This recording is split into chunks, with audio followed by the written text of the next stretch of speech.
Hi hello ನಮಸ್ತೆ ಎಲ್ಲರಿಗೂ inform media ಜಗತ್ತು ಚಾನಲಿನ ಮತ್ತೊಂದು ವಿಡಿಯೋಗೆ ಸ್ವಾಗತ ಸುಸ್ವಾಗತ. ಸ್ನೇಹಿತರೆ, ಎಲ್ಲರೂ ಹೇಗಿದ್ದೀರಾ? ಎಲ್ಲರೂ ಚೆನ್ನಾಗಿದ್ದೀರಾ ಅಂದ್ಕೊಂಡಿದ್ದೀನಿ. ನಾನು ಕೂಡ ತುಂಬಾ ಚೆನ್ನಾಗಿದ್ದೀನಿ. ಎಲ್ಲರೂ ಚೆನ್ನಾಗಿದ್ದೀರಾ ಅಂದ್ಕೊಂಡು ಭಾವಿಸ್ಕೊಂಡು ಇವತ್ತಿನ ಒಂದು ವಿಡಿಯೋನ ಶುರು ಮಾಡಿಬಿಡೋಣ.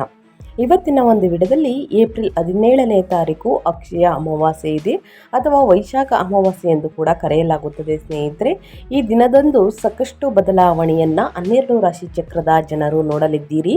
ಅದರಲ್ಲಿ ವೃಷಭ ರಾಶಿಯವರು ಒಬ್ಬರು ಅಂತಲೇ ಹೇಳ್ಬೋದು. ಹಾಗಿದ್ರೆ ಈ ದಿನದ ಮಹತ್ವವನ್ನು ತಿಳಿಸ್ಕೊಡ್ತೀನಿ. ಈ ದಿನ ಈ ವಸ್ತುಗಳನ್ನು ಖರೀದಿ ಮಾಡುವುದರಿಂದನೂ ಕೂಡ ಸಾಕಷ್ಟು ಅದೃಷ್ಟವನ್ನು ನೋಡಲಿದ್ದೀರಿ. ಹಾಗಿದ್ರೆ ವೃಷಭ ರಾಶಿಯವರು ವ್ಯಾಪಾರ ವ್ಯವಹಾರದಲ್ಲಿ, ಹಣಕಾಸಿನಲ್ಲಿ, ವೃತ್ತಿ ಜೀವನದಲ್ಲಿ, ನಿಮ್ಮ ಉದ್ಯೋಗದಲ್ಲಿ ಮತ್ತು ನಿಮ್ಮ ಹೆಲ್ತ್ ಬಗ್ಗೆ ಮತ್ತು ಕುಟುಂಬದಲ್ಲಿ ಏನೆಲ್ಲ ಬದಲಾವಣೆಯನ್ನು ಗ್ರಹಗಳು ಸೂಚಿಸಲಿದೆ, ಯಾವುದರ ಬಗ್ಗೆ ಮುನ್ನೆಚ್ಚರಿಕೆಗಳನ್ನು ತೆಗೆದುಕೊಳ್ಬೇಕು ಅನ್ನೋದನ್ನ ಕಂಪ್ಲೀಟಾಗಿ ಇದೇ ವಿಡಿಯೋದಲ್ಲಿ ತಿಳಿಸ್ಕೊಡ್ತಾ ಹೋಗ್ತೀನಿ. ಸ್ನೇಹಿತರೆ, ಇದನ್ನೆಲ್ಲ ತಿಳ್ಕೋಬೇಕು, ಸಣ್ಣ ಪುಟ್ಟ ಪರಿಹಾರಗಳನ್ನೆಲ್ಲ ವೃಷಭ ರಾಶಿಯವರು ಮಾಡಬೇಕು ಅಂದರೆ ಎಲ್ಲೂ ಕೂಡ ವಿಡಿಯೋನ ಸ್ಕಿಪ್ ಮಾಡಬಾರ್ದು. ಅಂದರೆ ವಿಡಿಯೋನ ಕಟ್ ಮಾಡಿ ಓಡಿಸ್ಕೊಂಡೋಗಿ ನೋಡ್ತೀನಿ ಅಂದರೆ ಫುಲ್ ಇನ್ಫಾರ್ಮೇಷನ್ ಅರ್ಥ ಆಗಲ್ಲ. ಸೊ ಹಾಗಾಗಿ ಎಲ್ಲ ವಿಡಿಯೋದಲ್ಲೂ ತಿಳಿಸ್ತಾ ಇರ್ತೀನಿ. ಮೊದಲಿಂದ ಕೊನೆ ತನಕ ವಿಡಿಯೋನ ವಾಚ್ ಮಾಡಿ. ವಿಡಿಯೋದಲ್ಲಿ ಒಳ್ಳೆ ಮಾಹಿತಿ ಸಿಕ್ಕಿದ್ದಲ್ಲಿ ತಪ್ಪದೆ ವಿಡಿಯೋಗೊಂದು ಲೈಕ್ ಕೊಟ್ಟು, ಇನ್ನೂ ನನ್ನ ಚಾನಲ್ನ ಸಬ್ಸ್ಕ್ರೈಬ್ ಮಾಡ್ಕೊಳ್ಳೋದನ್ನೇ ನೋಡ್ತಿದ್ರೆ ದಯವಿಟ್ಟು ಇನ್ಫಾರ್ಮ್ ಮೀಡಿಯಾಗೆ ಸಬ್ಸ್ಕ್ರೈಬ್ ಆಗಿ ನಿಮ್ಮ ಅಭಿಪ್ರಾಯಗಳನ್ನು ಕಮೆಂಟ್ ಬಾಕ್ಸಲ್ಲಿ ತಿಳಿಸಬಹುದು. ಓಂ ನಮಃ ಶಿವಾಯ, ಓಂ ಶ್ರೀ ಮಹಾಲಕ್ಷ್ಮಿ ನಮಃ ಅಂತ ಕಮೆಂಟ್ ಮಾಡಿ. ಸ್ನೇಹಿತರೆ, ಮಹಾಲಕ್ಷ್ಮಿಯ ಅನುಗ್ರಹದಿಂದ, ಶಿವನ ಅನುಗ್ರಹದಿಂದ ನಿಮ್ಮ ಜೀವನದಲ್ಲಿ ಇರುವಂತಹ ಕಷ್ಟಗಳು, ಸಮಸ್ಯೆಗಳು, ಅಡಚಣೆಗಳು ಎಲ್ಲವೂ ಕೂಡ ಸಂಪೂರ್ಣವಾಗಿ ನಿವಾರಣೆಯಾಗಿ ಉನ್ನತ ಆರೋಗ್ಯವನ್ನು ಪಡೆದುಕೊಂಡು ಮನೆಯಲ್ಲಿ ಸುಖ ಸಂಪತ್ತು ಹೆಚ್ಚಳವಾಗಲಿ ಅಂತ ಕೇಳ್ಕೊತಾ ವಿಡಿಯೋದ ಕಡೆ ಗಮನ ಕೊಟ್ಬಿಡೋಣ. ಹೌದು ಸ್ನೇಹಿತರೆ, ಏಪ್ರಿಲ್ 17, 2026ರಂದು ನಡೆಯಲಿರುವಂತಹ ಅಮಾವಾಸ್ಯೆಯು ವೈಶಾಖ ಅಮಾವಾಸ್ಯೆ ಅಥವಾ ಕೆಲವೆಡೆ ಅಕ್ಷಯ ತದಿಗೆ ಅಮಾವಾಸ್ಯೆ ಎಂದು ಕರೆಯಲ್ಪಡುತ್ತದೆ. ಈ ದಿನ ಲಕ್ಷ್ಮೀನಾರಾಯಣ ಪೂಜೆ, ಪಿತೃತರ್ಪಣ ಮತ್ತು ದಾನಕ್ಕೆ ಅತ್ಯಂತ ಶ್ರೇಷ್ಠವಾಗಿದೆ. ಈ ದಿನ ಮೀನರಾಶಿಯಲ್ಲಿ ಚತುರ್ಗ್ರಹಿ ಯೋಗ, ಶನಿ, ಬುಧ, ಮಂಗಳ, ಚಂದ್ರ ಇರುವುದರಿಂದ ಧನ, ಸುಖ ಮತ್ತು ವೃತ್ತಿ ಜೀವನದಲ್ಲಿ ಅಭಿವೃದ್ಧಿಗೆ ವಿಶೇಷ ಮಹತ್ವವಿದೆ ಅಂತಲೇ ಹೇಳಬಹುದು.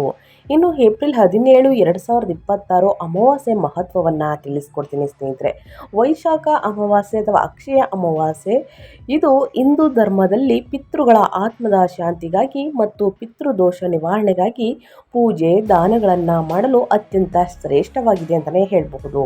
ಇನ್ನು ಚತುರ್ಗ್ರಹಿ ಯೋಗ, ಜ್ಯೋತಿಷ್ಯ ಶಾಸ್ತ್ರದ ಪ್ರಕಾರ ಏಪ್ರಿಲ್ 17ರಂದು ಮೀನರಾಶಿಯಲ್ಲಿ ಶನಿ, ಬುಧ, ಮಂಗಳ ಮತ್ತು ಚಂದ್ರ ಸೇರಿ 4 ಗ್ರಹಗಳ ಸಂಯೋಗವಿರುತ್ತದೆ.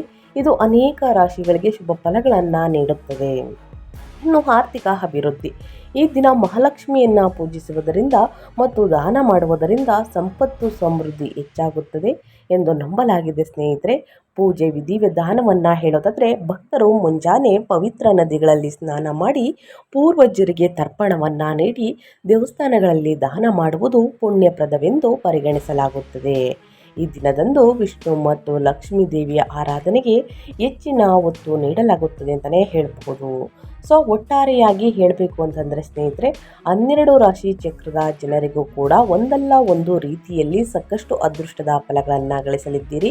ಅದರಲ್ಲಿ ವೃಷಭ ರಾಶಿಯವರು ಸ್ನೇಹಿತರೆ, ನಿಮ್ಮ ವ್ಯಾಪಾರ ವ್ಯವಹಾರದಲ್ಲಿ, ಹಣಕಾಸಿನಲ್ಲಿ, ವೃತ್ತಿ ಜೀವನದಲ್ಲಿ, ನಿಮ್ಮ ಹೆಲ್ತಲ್ಲಿ ಏನೆಲ್ಲ ಬದಲಾವಣೆಗಳು ಕಂಡು ಬರಲಿದೆ, ಯಾವುದರ ಬಗ್ಗೆ ಮುನ್ನೆಚ್ಚರಿಕೆಗಳನ್ನು ತೆಗೆದುಕೊಳ್ಬೇಕು ಅನ್ನೋದನ್ನ ಕಂಪ್ಲೀಟಾಗಿ ಇದೇ ವಿಡಿಯೋದಲ್ಲಿ ತಿಳಿಸ್ಕೊಡ್ತೀನಿ. ಸೊ ಹಾಗಾಗಿ ಎಲ್ಲೂ ಕೂಡ ಸ್ಕಿಪ್ ಮಾಡ್ದೇ ಕೊನೆ ತನಕ ವಾಚ್ ಮಾಡಿ. ವಿಡಿಯೋದಲ್ಲಿ ಒಳ್ಳೆಯ ಮಾಹಿತಿ ಸಿಕ್ಕಿದ್ದಲ್ಲಿ, ಈ ವಿಡಿಯೋ ಯೂಸ್ಫುಲ್ ಅನಿಸಿದ್ದಲ್ಲಿ ವಿಡಿಯೋಗೆ ಲೈಕ್ ಮಾಡಿಲ್ಲ ಅಂದರೆ ದಯವಿಟ್ಟು ಲೈಕ್ ಮಾಡಿ.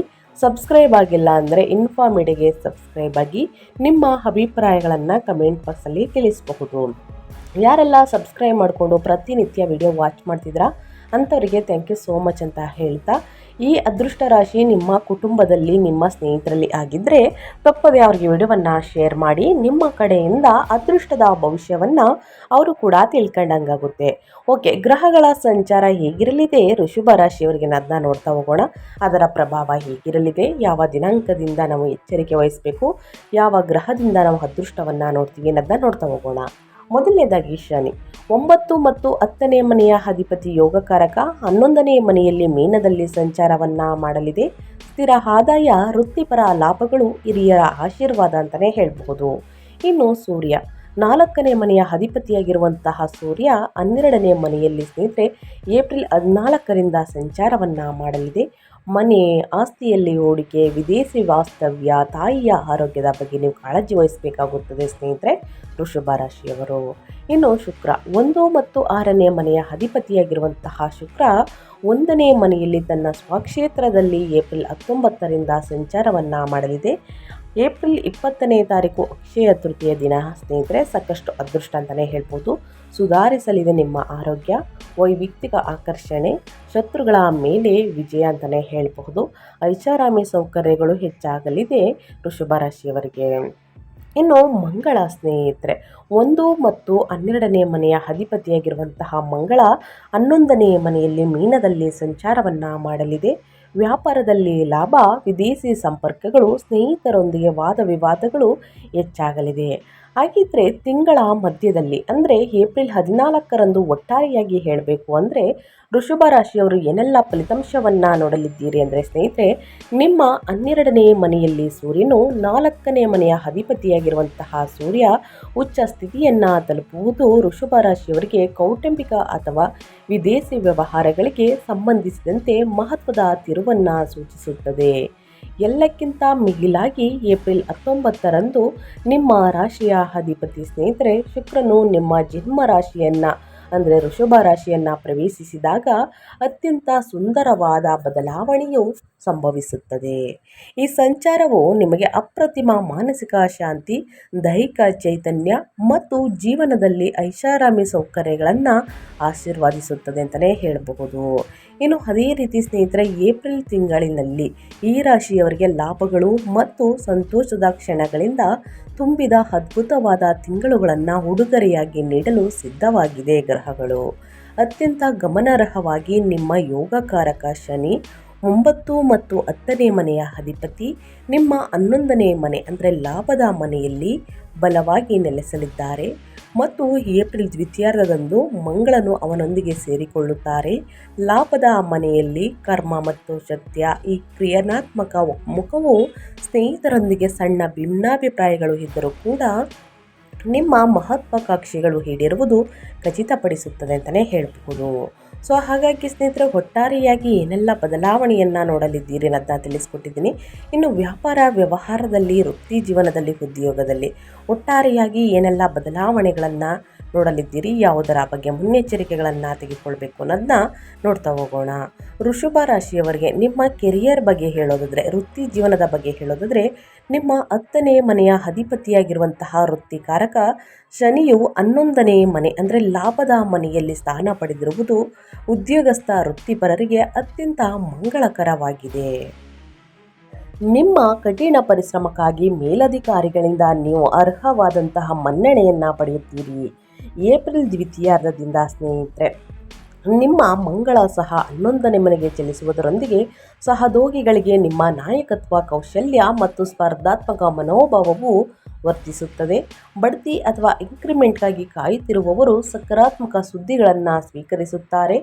ಏಪ್ರಿಲ್ ದ್ವಿತೀಯಾರ್ಧದಂದು ನಿಮ್ಮ 12ನೇ ಮನೆಯಲ್ಲಿ ಅಂದರೆ ಖರ್ಚು ಮತ್ತು ದೂರದ ಸ್ಥಳಗಳ ಮನೆ ಅಂತಲೇ ಹೇಳ್ಬೋದು 4ನೇ ಅಧಿಪತಿಯಾಗಿರುವಂತಹ ಸೂರ್ಯನ ಉಚ್ಚ ಸ್ಥಿತಿಯು ನಿಮ್ಮ ಉದ್ಯೋಗದಲ್ಲಿ ಸಂಭವನೀಯ ವರ್ಗಾವಣೆ ಅಥವಾ ಸ್ಥಳಾಂತರವನ್ನು ಸೂಚಿಸುತ್ತದೆ.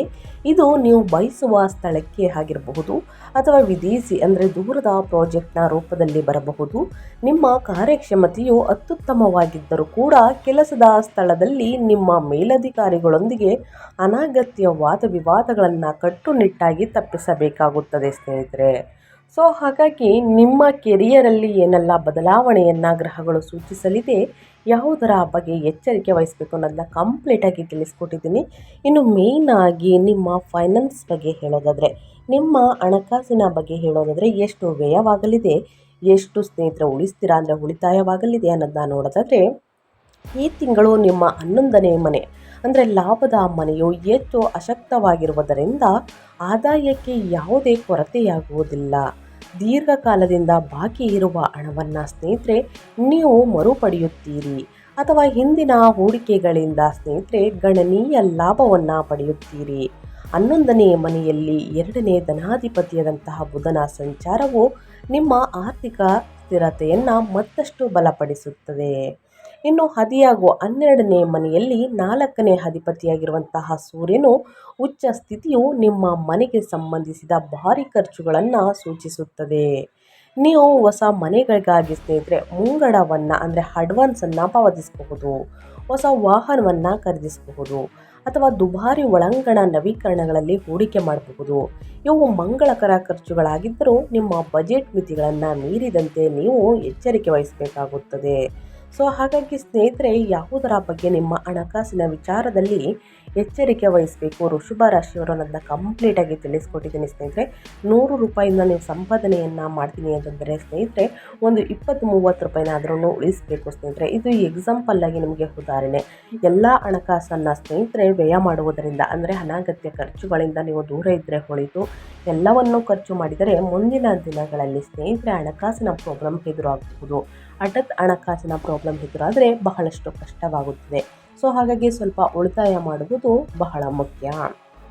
ಅದೇ ರೀತಿ ನಿಮ್ಮ ಬಿಸ್ನೆಸ್ ಬಗ್ಗೆ ಹೇಳೋದಾದರೆ ಏನೆಲ್ಲ ಬದಲಾವಣೆಯನ್ನು ಗ್ರಹಗಳು ಸೂಚಿಸಲಿದೆ, ಯಾವುದರ ಬಗ್ಗೆ ಎಚ್ಚರಿಕೆ ವಹಿಸಬೇಕು ಅನ್ನೋದನ್ನ ನೋಡ್ತಾ ಹೋಗೋಣ.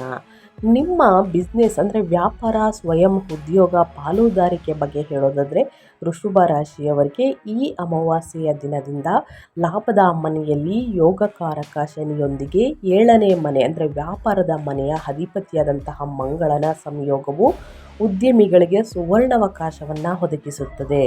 ವಿಶೇಷವಾಗಿ ಉತ್ಪಾದನೆ, ರಿಯಲ್ ಎಸ್ಟೇಟ್ ಅಥವಾ ತಂತ್ರಜ್ಞಾನ, ಟೆಕ್ ವಲಯಗಳಲ್ಲಿ ಇರುವವರಿಗೆ ಈ ಅವಧಿಯು ನಿಮಗೆ ಆರ್ಥಿಕ ಯಶಸ್ಸನ್ನು ಸುರಿಸುತ್ತದೆ. ನೀವು ಭಾರಿ ಆರ್ಡರ್ಗಳನ್ನು ಪಡೆದುಕೊಳ್ಳಬಹುದು ಅಥವಾ ಹೆಚ್ಚು ಲಾಭದಾಯಕವಾದ ಹೊಸ ಒಪ್ಪಂದಗಳಿಗೆ ಸಹಿ ಹಾಕಬಹುದು. ಏಪ್ರಿಲ್ 19ರಂದು ನಿಮ್ಮ ರಾಶಿಯ ಅಧಿಪತಿ ಶುಕ್ರನು ನಿಮ್ಮ ರಾಶಿಯನ್ನು ಪ್ರವೇಶಿಸಿದಾಗ ನಿಮ್ಮ ಬ್ರ್ಯಾಂಡ್ ಇಮೇಜ್ ಅಗಾಧವಾದ ಉತ್ತೇಜನವನ್ನು ಪಡೆಯುತ್ತದೆ. ಕ್ಲೈಂಟ್ಗಳೊಂದಿಗಿನ ನಿಮ್ಮ ಸಂವಹನವು ಹೆಚ್ಚು ಕಾಂತೀಯ ಮತ್ತು ಮನವೊಲಿಸುವಂತವಾಗುತ್ತದೆ ಅಂತಲೇ ಹೇಳಬಹುದು. ಇನ್ನು ಹೊಸದಾಗಿ ಕೆಲಸವನ್ನು ಮಾಡುವವರು ಅಥವಾ ಸ್ವತಂತ್ರದ ಉದ್ಯೋಗಿಗಳು ಅಥವಾ ಸೃಜನಶೀಲ ಕ್ಷೇತ್ರದಲ್ಲಿ ಇರುವವರು ಅದ್ಭುತ ಅವಕಾಶಗಳನ್ನು ಆಕರ್ಷಿಸುತ್ತಾರೆ. ಆದಾಗ್ಯೂ 11ನೇ ಮನೆಯಲ್ಲಿನ ಮಂಗಳ ಮತ್ತು ಶನಿ ಸಂಯೋಗದಿಂದಾಗಿ ವ್ಯಾಪಾರ ಪಾಲುದಾರರೊಂದಿಗೆ ಲಾಭ ಹಂಚಿಕೆಗೆ ಸಂಬಂಧಿಸಿದಂತೆ ಸಣ್ಣ ಪುಟ್ಟ ಭಿನ್ನಾಭಿಪ್ರಾಯಗಳು ಉದ್ಭವಿಸಬಹುದು. ಆದ್ದರಿಂದ ಸಂಪೂರ್ಣ ಪಾರದರ್ಶಕತೆಯನ್ನು ಕಾಯ್ದುಕೊಳ್ಳುವುದು ಸೂಕ್ತವಾಗಿದೆ. ಸ್ನೇಹಿತರೆ, ಹೂಡಿಕೆಯನ್ನು ಮಾಡ್ಬೋದಾ ಅಂತಂದರೆ ಖಂಡಿತವಾಗಿಯೂ ನಿಮ್ಮ ವ್ಯವಹಾರದಲ್ಲಿ ಹೂಡಿಕೆಯನ್ನು ಮಾಡಬಹುದು. ಹಳೆಯ ಹೂಡಿಕೆಯಿಂದ ಮುಂದಿನ ದಿನಗಳಲ್ಲಿ ಲಾಭವನ್ನು ನೋಡಲಿದ್ದೀರಿ ಸ್ನೇಹಿತರೆ. ಪಾಲುದಾರಿಕೆಯಲ್ಲಿ ಯಾವುದಾದ್ರೂ ಸಹಿಯನ್ನು ಹಾಕಬೇಕು ಅಥವಾ ಒಪ್ಪಂದಕ್ಕೆ ಏನಾದರೂ ನೀವು ಸಹಿ ಹಾಕಬೇಕು ಅಂತಂದರೆ 2-3 ಬಾರಿ ಯೋಚಿಸಿ ಸಹಿಯನ್ನು ಹಾಕಿ ಅಥವಾ ಹಿರಿಯರ ಮಾರ್ಗದರ್ಶನವನ್ನು ತೆಗೆದುಕೊಂಡು ಸಹಿಯನ್ನು ಹಾಕಿ ಸ್ನೇಹಿತರೆ, ಒಳಿತಾಗಲಿದೆ. ಇನ್ನು ಈ ತಿಂಗಳಲ್ಲಿ ನಿಮ್ಮ ಆರೋಗ್ಯ ಹೇಗಿರಲಿದೆ ಅಮಾವಾಸ್ಯೆಯ ದಿನದಿಂದ ಅನ್ನೋದನ್ನ ನೋಡೋದಾದರೆ ವೃಷಭ ರಾಶಿಯವರಿಗೆ ಏಪ್ರಿಲ್ ದ್ವಿತೀಯಾರ್ಧವು ನಿಮ್ಮ ಆರೋಗ್ಯದ ಬಗ್ಗೆ ಸ್ವಲ್ಪ ಗಮನ ಹರಿಸುವ ಅಗತ್ಯವಿದೆ. 12ನೇ ಮನೆಯಲ್ಲಿರುವ ಸೂರ್ಯನು ಕಣ್ಣುಗಳಿಗೆ ಉರಿ, ನಿದ್ರಾಹೀನತೆ ಅಥವಾ ದೇಹದ ಅತಿಯಾದ ಉಷ್ಣತೆಗೆ ಸಂಬಂಧಿಸಿದ ಸಮಸ್ಯೆಗಳನ್ನು ಉಂಟು ಮಾಡಬಹುದು. ಏಪ್ರಿಲ್ 20ರ ನಂತರ ನಿಮ್ಮ ರಾಶಿಯ ಅಧಿಪತಿ ಮತ್ತು 6ನೇ ಅಧಿಪತಿಯಾದಂತಹ ಶುಕ್ರನು ನಿಮ್ಮ ಜನ್ಮ ರಾಶಿಯನ್ನು ಪ್ರವೇಶಿಸುವುದು ಸಂಜೀವಿನಿಯಂತೆ ಕಾರ್ಯನಿರ್ವಹಿಸುತ್ತದೆ. ಹಳೆಯ ದೀರ್ಘಕಾಲದ ಕಾಯಿಲೆಗಳು ವಾಸಿಯಾಗುತ್ತವೆ. ನೀವು ನವೀಕೃತ ಶಕ್ತಿ ಮತ್ತು ದೈಹಿಕ ಕಾಂತಿಯನ್ನು ಅನುಭವಿಸುವಿರಿ. 6ನೇ ಅಧಿಪತಿಯಾದಂತಹ ರೋಗಗಳು ಮತ್ತು ಶತ್ರುಗಳ ಕಾರಕ ಲಗ್ನದಲ್ಲಿ ಪ್ರಬಲವಾಗಿರುವುದರಿಂದ ನಿಮ್ಮ ರೋಗ ನಿರೋಧಕ ಶಕ್ತಿ ಅಂದರೆ ಇಮ್ಯುನಿಟಿ ಗಗನಕ್ಕೇರುವುದು ಮಾತ್ರವಲ್ಲದೆ ನಿಮಗೆ ಹಾನಿ ಮಾಡಲು ಬಯಸಿದ ವಿರೋಧಿಗಳು ಸಹ ಸ್ನೇಹಿತರಾಗಬಹುದು. ಪ್ರತಿದಿನ ಯೋಗ ಧ್ಯಾನವನ್ನು ಮಾಡಿ ಸ್ನೇಹಿತರೆ. ಮಸಾಲೆ ಭರಿತ ಊಟವನ್ನು ಆದಷ್ಟು ಅವಾಯ್ಡ್ ಮಾಡಿ. ಎಣ್ಣೆಯಲ್ಲಿ ಕರಿದಂತಹ ತಿಂಡಿ ತಿನಿಸುಗಳನ್ನು ಕಡಿಮೆ ಮಾಡಿ. ಇದರಿಂದ ಉಷ್ಣಾಂಶ ಜಾಸ್ತಿ ಆಗಲಿದೆ. ಚೆನ್ನಾಗಿ ನೀರನ್ನು ಕುಡಿಯಿರಿ. ಹಸಿರು ತರಕಾರಿ, ಹಣ್ಣು ಹಂಪಲುಗಳನ್ನು ಸೇವಿಸುವುದರಿಂದ ನಿಮ್ಮ ಆರೋಗ್ಯ ಉತ್ತಮವಾಗಿರುತ್ತದೆ. ಜೊತೆಗೆ ಉಷ್ಣಾಂಶ ಕೂಡ ಕಡಿಮೆಯಾಗಲಿದೆ. ತಾಪಮಾನ ಹೆಚ್ಚಾದಂತೆ ನಿಮ್ಮ ಬಾಡಿಯಲ್ಲೂ ಕೂಡ ಉಷ್ಣಾಂಶ ಜಾಸ್ತಿಯಾಗಿ ಸ್ನೇಹಿತರೆ ಉರಿ, ಊತ ಎಲ್ಲ ಕಾಣಿಸ್ಕೊಳ್ಬಹುದು. ಸೊ ಹಾಗಾಗಿ ಚೆನ್ನಾಗಿ ನೀರನ್ನು ಕುಡಿಯೋದರಿಂದ ಈ ಸಮಸ್ಯೆಗಳಿಂದ ಸ್ನೇಹಿತರೆ ನೀವು ಪಾರಾಗಬಹುದು. ಇನ್ನು ಕುಟುಂಬ ಮತ್ತು ವೈಯಕ್ತಿಕ ಸಂಬಂಧಗಳ ಬಗ್ಗೆ ಹೇಳೋದಾದರೆ ಏನೆಲ್ಲ ಬದಲಾವಣೆಯನ್ನು ಗ್ರಹಗಳು ಸೂಚಿಸಲಿದೆ, ಯಾವುದರ ಬಗ್ಗೆ ಎಚ್ಚರಿಕೆ ವಹಿಸಬೇಕು ವೃಷಭ ರಾಶಿಯವರು ಅಂದರೆ, ನಿಮ್ಮ ಕೌಟುಂಬಿಕ ಜೀವನವು ಸಾಕಷ್ಟು ಸಂತೋಷದಾಯಕವಾಗಿರುತ್ತದೆ. ನಿಮ್ಮ 2ನೇ ಮನೆಯಲ್ಲಿ ಮಿಥುನದಲ್ಲಿ ಗುರುವು ಸ್ಥಾನ ಪಡೆದಿರುವುದರಿಂದ ಕುಟುಂಬ ಸದಸ್ಯರ ಕಡೆಗೆ ನಿಮ್ಮ ಮಾತು ಮತ್ತು ನಡವಳಿಕೆಯು ತುಂಬ ಮೃದು ಮತ್ತು ಪ್ರೀತಿಯಿಂದ ಕೂಡಿರುತ್ತದೆ. ಅದಿಯಾಗೋ ಸೂರ್ಯನು ಕೌಟುಂಬಿಕ ವಿಷಯಗಳ ಕಾರಕ ಸ್ನೇಹಿತರೆ 12ನೇ ಮನೆಯಲ್ಲಿ ಉಚ್ಚನಾಗಿರುವುದರಿಂದ ನೀವು ನಿಮ್ಮ ತಾಯಿಯ ಆರೋಗ್ಯದ ಬಗ್ಗೆ ವಿಶೇಷ ಕಾಳಜಿ ವಹಿಸಬೇಕು ಅಥವಾ ಅವರ ನಿರ್ಧಾರಗಳನ್ನು ಗೌರವಿಸಬೇಕು. ಅವರು ಆಧ್ಯಾತ್ಮಿಕ ತೀರ್ಥಯಾತ್ರೆಗೆ ಕೈಗೊಳ್ಳುವ ಬಲವಾದ ಸಾಧ್ಯತೆ ಇದೆ. ನಿಮ್ಮ 7ನೇ ಅಧಿಪತಿಯಾದಂತಹ ಮಂಗಳನು 11ನೇ ಮನೆಯಲ್ಲಿ ಇರುವುದರಿಂದ ನಿಮ್ಮ ಜೀವನ ಸಂಗಾತಿಯ ಮೂಲಕ ನೀವು ಆರ್ಥಿಕ ಲಾಭಗಳನ್ನು ಪಡೆಯುತ್ತೀರಿ. ಏಪ್ರಿಲ್ 19ರ ನಂತರ ಶುಕ್ರನು ನಿಮ್ಮ ಲಗ್ನವನ್ನು ಪ್ರವೇಶಿಸುವುದು ನಿಮ್ಮ ಮತ್ತು ನಿಮ್ಮ ಸಂಗಾತಿಯ ನಡುವಿನ ಪ್ರಣಯ ಮತ್ತು ಅನ್ಯೋನ್ಯತೆಯನ್ನು ಗಮನಾರ್ಹವಾಗಿ ಹೆಚ್ಚಿಸುತ್ತದೆ. ನೀವಿಬ್ಬರು ಒಟ್ಟಿಗೆ ಐಷಾರಾಮಿ ಮತ್ತು ಗುಣಮಟ್ಟದ ಸಮಯವನ್ನು ಆನಂದಿಸಲಿದ್ದೀರಿ. ಮನೆಯಲ್ಲಿ ನಿಂತು ಹೋಗಿದಂತಹ ಶುಭ ಕಾರ್ಯಗಳು ಮತ್ತೆ ಪ್ರಾರಂಭಗೊಳ್ಳಲಿದೆ ಸ್ನೇಹಿತರೆ. ಇದರಿಂದ ಸುಖ, ಸಂಪತ್ತು, ನೆಮ್ಮದಿ ಹೆಚ್ಚಾಗಲಿದೆ ಅಂತಲೇ ಹೇಳ್ಬೋದು ಮನೆಯ ವಾತಾವರಣದಲ್ಲಿ. ಇನ್ನು ಶಿಕ್ಷಣ ಮತ್ತು ವಿದ್ಯಾರ್ಥಿಗಳ ಬಗ್ಗೆ ಹೇಳೋದಾದರೆ ಎಜುಕೇಷನಲ್ಲಿ ಏನೆಲ್ಲ ಬದಲಾವಣೆಯನ್ನು ವೃಷಭ ರಾಶಿಯವರು ನೋಡಲಿದ್ದೀರಿ ಅಂದರೆ, ಮಿಶ್ರ ಫಲಿತಾಂಶವನ್ನು ನೋಡಲಿದ್ದೀರಿ ಏಪ್ರಿಲ್ 17ರಿಂದ. ಯಾಕಂದರೆ ಅಮಾವಾಸ್ಯೆಯ ಸಮಯದಲ್ಲಿ ಸ್ನೇಹಿತರೆ ಸ್ವಲ್ಪ ಗೊಂದಲ, ಆತಂಕ ಹೆಚ್ಚಾಗಬಹುದು ವಿದ್ಯಾರ್ಥಿಗಳಿಗೆ. ನಿಮ್ಮ 11ನೇ ಮನೆಯಲ್ಲಿ ಮೀನದಲ್ಲಿ 5ನೇ ಅಧಿಪತಿಯಾದಂತಹ ಬುಧನ ಸಂಚಾರವು ವಿದ್ಯಾರ್ಥಿಗಳಿಗೆ ಹೆಚ್ಚು ಪ್ರಯೋಜನಕಾರಿಯಾಗಿದೆ. ಗುಂಪು ಅಧ್ಯಯನಗಳು ಮೂಲಕ ಅಥವಾ ಸ್ನೇಹಿತರ ಸಹಾಯದಿಂದ ನೀವು ಸಂಕೀರ್ಣ ವಿಷಯಗಳನ್ನು ಸುಲಭವಾಗಿ ಗ್ರಹಿಸುವಿರಿ. ಇದಲ್ಲದೆ 12ನೇ ಮನೆಯಲ್ಲಿರುವಂತಹ ಸೂರ್ಯನು ವಿದೇಶಿ ವಿಶ್ವವಿದ್ಯಾಲಯಗಳಿಗೆ ಪ್ರವೇಶವನ್ನು ಪಡೆಯಲು ಕಾಯುತ್ತಿರುವಂತಹ ಅಥವಾ ವೀಸಾ ಅನುಮೋದನೆಗಳನ್ನು ನಿರೀಕ್ಷಿಸುತ್ತಿರುವಂತಹ ವಿದ್ಯಾರ್ಥಿಗಳಿಗೆ ಇದು ನಂಬಲಾಗದಷ್ಟು ಅನುಕೂಲಕರ ಸಮಯವಾಗಿದೆ. ನಿಮ್ಮ ಅರ್ಜಿ ಪ್ರಕ್ರಿಯೆಗಳನ್ನು ಚುರುಕುಗೊಳಿಸಲಿದೆ ಅಂತಲೇ ಹೇಳಬಹುದು. ಒಟ್ಟಾರೆಯಾಗಿ ಉನ್ನತ ಫಲಿತಾಂಶವನ್ನು ಗಳಿಸುವುದಕ್ಕೆ ಸಾಧ್ಯವಾಗಲಿದೆ. ಇನ್ನು ಈ ತಿಂಗಳಲ್ಲಿ ಅನುಸರಿಸಬೇಕಾದ ಜ್ಯೋತಿಷ್ಯದ ಪರಿಹಾರಗಳನ್ನು ತಿಳಿಸ್ಕೊಡ್ತೀನಿ. ಇದು ಅಮಾವಾಸ್ಯೆ ದಿನನಾದರೂ ಮಾಡಬಹುದು ಅಥವಾ ನಿಮಗೆ ಸಮಯ ಸಿಕ್ಕಾಗ ಕೂಡ ಮಾಡಬಹುದು.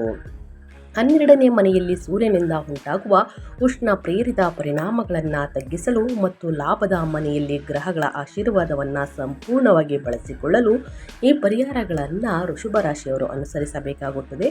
ಮೊದಲನೇದಾಗಿ ಸೂರ್ಯನ ಪರಿಹಾರಗಳು ಅಂದರೆ 12ನೇ ಮನೆಯಲ್ಲಿರುವ ಹುಚ್ಚ ಸೂರ್ಯನಿಂದ ಉಂಟಾಗುವ ಕಣ್ಣಿನ ತೊಂದರೆಗಳು, ಅನಗತ್ಯ ಹಠಮಾರಿತನವನ್ನು ಕಡಿಮೆ ಮಾಡಲು ಭಾನುವಾರದಂದು ಗೋಧಿಯನ್ನು ದಾನ ಮಾಡಿ. ಇದನ್ನು ಸ್ನೇಹಿತರೆ ಅಮಾವಾಸ್ಯೆ ದಿನ ಕೂಡ ಮಾಡಬಹುದು. ಬೆಳಿಗ್ಗೆ ಸೂರ್ಯ ದೇವರಿಗೆ ಅಗ್ರವನ್ನು ನೀಡಿ ನೀರನ್ನು ಅರ್ಪಿಸುವುದರಿಂದ ನಿಮ್ಮ ವ್ಯಾಪಾರ ವ್ಯವಹಾರದಲ್ಲಿ, ನಿಮ್ಮ ಆರೋಗ್ಯದಲ್ಲಿ ಸಮಸ್ಯೆಗಳು ಕಾಡ್ತಿದ್ರೆ ಅವೆಲ್ಲವೂ ನಿವಾರಣೆಯಾಗಲಿದೆ. ಇನ್ನು ಲಕ್ಷ್ಮೀ ದೇವಿಯ ಆರಾಧನೆ, ನಿಮ್ಮ ರಾಶಿಯ ಅಧಿಪತಿ ಶುಕ್ರನ ಬಲವನ್ನು ಮತ್ತಷ್ಟು ವರ್ಧಿಸಲು ಶುಕ್ರವಾರದಂದು ಮಹಾಲಕ್ಷ್ಮಿಯ ಅಷ್ಟಕಂ ಅಥವಾ ಶ್ರೀ ಸೂಕ್ತವನ್ನು ಪಠಿಸಿ ತೊಗರಿಬೇಳೆಯನ್ನು ದಾನ ಮಾಡಿ ಶುಕ್ರವಾರದಂದು. ಇದು ಸರ್ವತೋಮುಖ ಸಮೃದ್ಧಿ ಮತ್ತು ಅದೃಷ್ಟವನ್ನು ಆಕರ್ಷಿಸುತ್ತದೆ. ಇನ್ನು ಗೋಸೇವೆ, ಪ್ರಾಣಿಗಳಿಗೆ ಸ್ನೇಹಿತರೆ ಸೇವೆಯನ್ನು ಮಾಡುವುದು, ಹಸುಗಳಿಗೆ ಸೇವೆಯನ್ನು ಮಾಡುವುದರಿಂದ ವೃಷಭ ರಾಶಿಯವರು ಬುಧವಾರ ಮತ್ತು ಶುಕ್ರವಾರದಂದು ಹಸುಗಳಿಗೆ ಹಸಿರು ಹುಲ್ಲು ಅಥವಾ ಬಾಳೆಹಣ್ಣು, ಬೆಲ್ಲ, ಪಾಲಕ್ ಸೊಪ್ಪನ್ನು ತಿನ್ನಿಸಬೇಕು. ಈ ಸರಳ ಕ್ರಿಯೆಯು ನಿಮ್ಮ ವೃತ್ತಿ ಮತ್ತು ವ್ಯಾಪಾರದಲ್ಲಿನ ಅಡೆತಡೆಗಳನ್ನು ನಿವಾರಿಸುತ್ತದೆ. ಸೊ ಹಾಗಾಗಿ ಈ ಸಣ್ಣ ಪುಟ್ಟ ಪರಿಹಾರಗಳನ್ನು ವೃಷಭ ರಾಶಿಯವರು ಅಮಾವಾಸ್ಯೆ ಅಂದರೆ ಅಕ್ಷಯ ಅಮಾವಾಸ್ಯೆ ದಿನ ಕೂಡ ಮಾಡಬಹುದು.